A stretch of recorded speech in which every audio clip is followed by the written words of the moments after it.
Hi, I'm Michelle, and the book I chose that was banned is one of my favorites. It's Lolita by Vladimir Nabokov, and this passage is from chapter 4, page 15.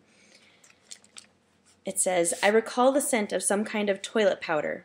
I believe she stole it from her mother's Spanish maid, a sweetish, lowly, musky perfume.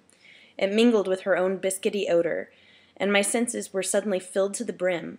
A sudden commotion in a nearby bush prevented them from overflowing, and as we drew away from each other, and with aching veins attended to what was probably a prowling cat, there came from the house her mother's voice calling her, with a rising frantic tone, and Dr. Cooper ponderously limped into the garden. But that mimosa grove, the haze of stars, the tingle, the flame, and the honeydew, and the ache remained with me. And that little girl, with her seaside limbs and ardent tongue, haunted me ever since, until at last, 24 years later, I broke her spell by incarnating her in another."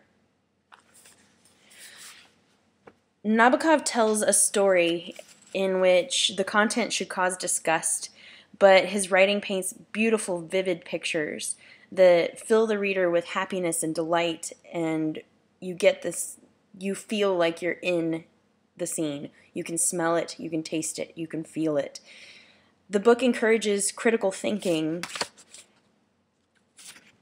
and shows the work of a true wordsmith that is rare in modern literature.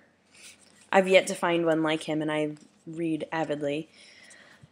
Lolita should continue to be read in schools because it's beautifully written, poignant, it's a classic, it's witty and ironic. Nabokov is one of the best writers I've ever experienced, and to take that away from students is a travesty.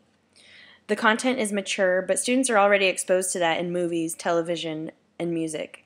So why censor a classic novel that will only help them grow as learners and as writers?